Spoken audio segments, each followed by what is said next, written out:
we're going to tie an eye splice, which is really good for putting a permanent loop into the end of a rope. I mean, you can put just tie a knot basically that, either a bowline or something similar to put a knotted loop at the end. But if you want to have it permanently in place, then an eye splice which is woven into the rope is a much better idea. If you're making guy ropes for a big tent, then having a loop in the end that goes over the end of the pole is quite useful, and so that's where an eye splice might be a good knot to know, or a good splice to know. It's a woven activity, so we're going to weave these strands let's unravel them here a little bit, a bit like the way we do with a back splice. In fact, if you know how to do a back splice, you'll find part of doing the eye splice quite easy. We're going to weave these strands into the rope to make our loop. But in order to do that, we need to actually decide which way to go, because there's actually two alternatives for how the rope might be.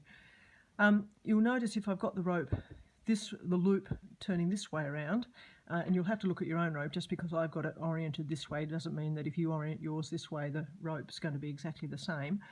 But if you notice, I've got my rope that's coming in, so the end of the rope that's coming in is meeting the strands going in the same direction, and that's not good for weaving. Weaving involves things that go one direction and the other direction, and you go over and under and over and under, which I can't do with my fingers, but you get the gist, I hope. So this way is no good. We're not going to be able to weave in amongst the strands very successfully that way round.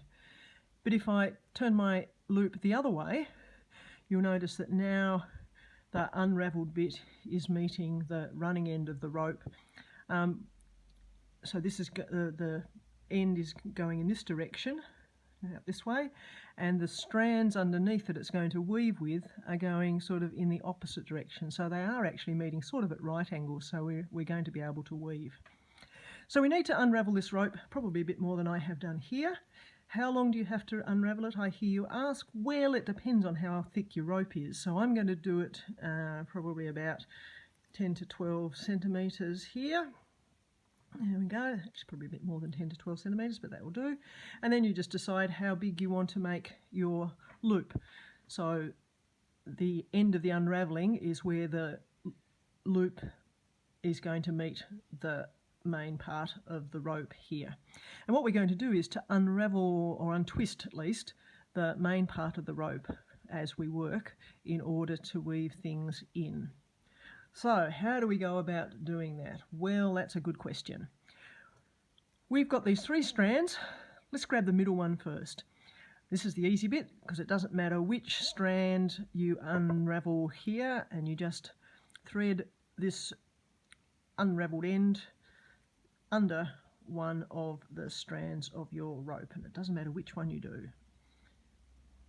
But now that you've got this one done, when you do that, try not to unfray this end too much. This rope is really bad rope, and I'm a bit afraid that things are going to go a little bit crazy, but that's all right, we'll cope. Okay, so that was the middle strand of my unravelled bit. Now, what have I got here? I've got the strand on the outside, and it's the side nearest the loop. So that's the one that what we do with, so it's nearest the loop on this side, whereas this one's down below. We need to go over the strand that we've just been under and find the next strand after that. So there's the next strand after that. That's the one we're going to weave into. So in we go, like this, and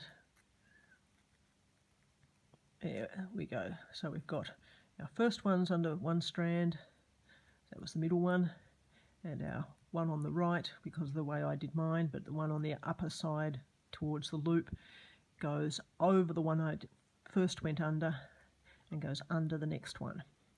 So that's taken care of two of them, and it's used up two of the strands of my running end of the rope. I've now got this third strand, and you'd think you stay around here and do things, but in actual fact we go over the back and we look to see, well, who hasn't got anything going under it, and that looks like this one here. This strand has had no rope going under it, so this one's under that one, this one's gone under that strand. So what we do is and it's kind of weird, you'd kind of feel like, well, it's on this side, it should go that way, but in fact on the back it needs to come around over the top and come in from behind. So I'm coming in from behind.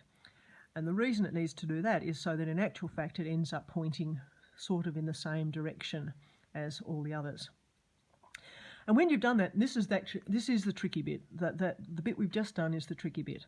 Putting the first one in anywhere, the second one over and under, which is the one nearest the loop, and the third one at the back, which we do by taking it sort of across and back through. And having got this done, we'll know that we've got it right because you should see the 3 strands all coming out at 120 degrees to each other. So they're coming equally spaced around that rope.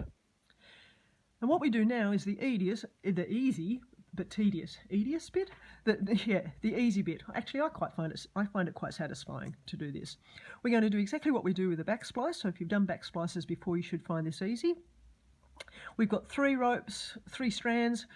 3 loose ends. We've got 3 strands to weave under, and we just take them in turns, and we just need to look at which way it goes.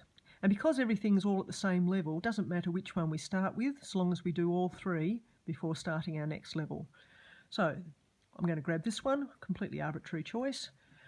It's coming this way, it's come under this rope, or this strand. It needs to go over this strand, and it will then go under the strand afterwards. So through it goes, a little bit of a tug like that. So that was number 1, and I just work my way around systematically. This one has come under that one. That's the next strand after it, so I go over that one, and the next strand after that is this one here. So that's the one I untwist a little bit to make space, so I can weave my strand under. And there we go. And the one that hasn't had a turn is this one here. Think about what that's done. It's come in, it's come under that one, needs to go, so under that one, it's come under that one. It's about to go over the next one, and what's the one after that? It's this here. Make sure you don't, I nearly took it under that, but that's actually not a strand of the running end, it's a strand of the loose end.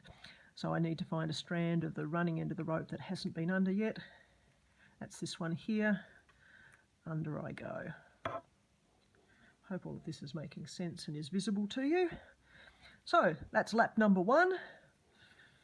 Like that. And we're starting to get somewhere now. And you need to do at least 1 more. So you need to do at least 2 sets of these weaves. And again, because I've done 1 lot already, doesn't matter which of these 3 I start with, as long as I do all 3 of them before I do my next lap, except I only have to do 2 laps, so this will be enough. So where do I go? It's come under this one, so it's going to go over the neighbour and under the next one further down.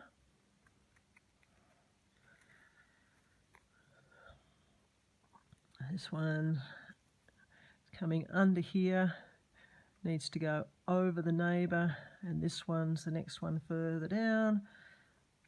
So through I go, like that. And lucky last, where are we? Which is the strand that hasn't been gone under yet? That's the strand that nobody's gone under this time around. So let's go under that one, because that's the 3rd one. 3 and 3, it's got to be right. And that's as far as we need to go. I could go 1 more if I wanted to, but it's quite secure. That is not pulling apart anyway, because it's nicely woven. And then we just trim to tidy, and I like to give it a little bit of a rub like that. In fact, just looking at that, I'd probably do a 3rd lap, to be honest, but you don't have to. It's just because I like it being a little bit longer there. There we go, and that is your I-Splice. Probably worth watching this video just a couple of times just to understand sort of how it all fits together.